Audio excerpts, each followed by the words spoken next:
Témoignage d'un pasteur du Nigeria qui s'appelle Michael Sambo. Il était mort et après il est ressuscité des morts. Dieu l'a ramené dans la vie, mais après l'avoir fait voir le paradis et le lieu de tourment. Il a vu des gens dans le paradis, il a vu des gens, surtout ce qui m'a choqué encore, ce pasteur a vu des pasteurs dans le feu, les évangélistes dans le feu, les servants de Dieu dans le feu. Et l'Éternel a permis que ces gens-là qui étaient en train de brûler dans le feu puissent expliquer à ce pasteur pourquoi ils se sont retrouvés dans le feu. Mais ça, c'était beaucoup de choses. Mais ce qui a attiré mon attention, c'était lorsque il a vu une servante de Dieu, que lui, il croyait être dans le paradis. Il voit cette servante de Dieu dans le feu. Il était mort dans leur église. Mais la servante de Dieu disait ceci. Quand j'étais encore sur la terre, avant de mourir, mon pasteur me disait, se maquiller, mettre des rouges à lèvres et mettre des pantalons comme femme, ce n'était pas un péché, c'était la beauté. Mais quand je suis venu ici, j'ai trouvé que le pasteur m'avait trompé. C'est la chose qui m'a disqualifié, le maquillage, rouge à lèvres, faux cheveux, tout ça. Qui m'a disqualifié, je ne suis pas entré dans le paradis, on m'a jeté dans le feu. Mon frère, quand j'ai lu ces livres-là, jusqu'aujourd'hui, ces livres-là est gratuit sur Internet. La révélation de la sainteté, quelque chose comme ça.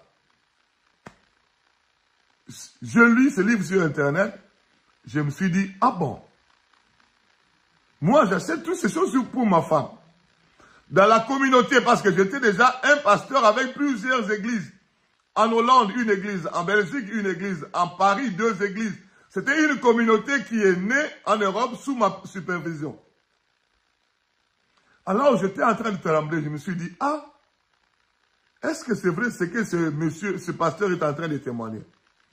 Alors, j'ai fait la mission jusqu'à ce que la chose me retienne. Je suis encore allé voir une de ses vidéos. Il était en train de témoigner. Il y avait plein de gens. Il a répété ça dans son témoignage. Lorsque nous sommes rentrés avec ma femme en Europe, j'ai pris la décision d'aller jeûner pendant 3 jours pour poser des questions à Dieu, pour vérifier la véracité de ce témoignage-là. Dans la ville de Rotterdam, je suis allé jeûner et prier. Quand je me suis mis à prier, à jeûner pendant 3 jours sans manger ni boire, et le Seigneur, par son amour, il m'a encore parlé. Il m'a dit, bienvenue. La sanctification que moi j'ai toujours voulu, c'est ce que mon serviteur Michael Sambo a donné dans le témoignage. C'est moi qui lui ai envoyé. Mon frère, ma soeur, j'ai commencé encore à trembler. Je suis rentré à la maison. J'ai dit à ma femme et à mes enfants, nous devons nous repentir. Nous devons nous sanctifier parce que nous sommes en danger. Si Jésus-Christ revient aujourd'hui, il nous trouve avec ces histoires-là. Le Seigneur pour Jésus-Christ, ce sont des iniquités.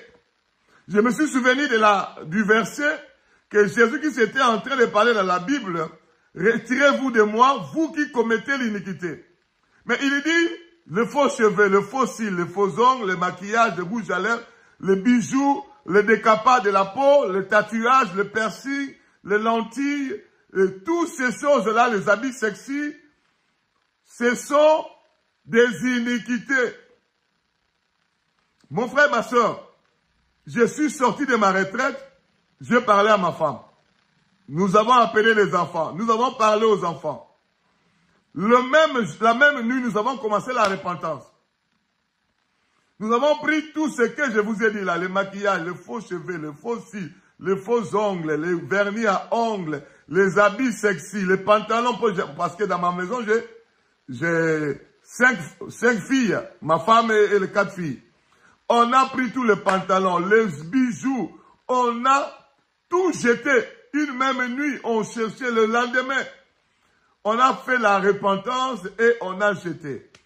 Et c'était maintenant question de venir parler à l'église. C'est pourquoi je vous parle du témoignage du siècle. du témoignage du Seigneur. Parce que ça fait quand même plus de 12 ans depuis que c'est passé. Plus ou moins 12 ans.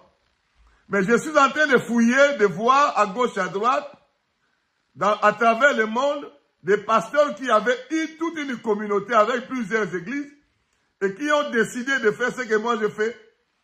Je ne dis pas qu'il n'y en a pas. Il peut y avoir. Mais je n'ai pas encore vu. J'ai vu des pasteurs avec une église qui décide de changer. J'ai vu des pasteurs avec une église qui décide de changer. Mais avec toute une communauté. Et prendre courage, faire entrer la sainte doctrine, dire aux gens, nous devons nous repentir, nous dépouiller. Moi, je vous dis, ce courage-là, c'est d'ailleurs Dieu qui me l'a donné. De moi-même, je ne pouvais pas arriver jusque-là. Parce que je faisais des croisades, il y avait des foules de gens.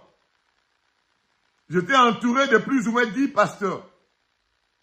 J'étais entouré de plusieurs filleuls. J'ai parrainé plusieurs mariages. Une fois en Hollande, dans un mois. En un mois, j'ai parrainé 3 mariages. C'est samedi, moi parrain. Le samedi qui arrive, moi parrain. Et le samedi d'après, moi parrain. 3 mariages dans le pays. Je suis parrain dans 3 mariages. C'est-à-dire, j'étais un pasteur que beaucoup de gens aimaient.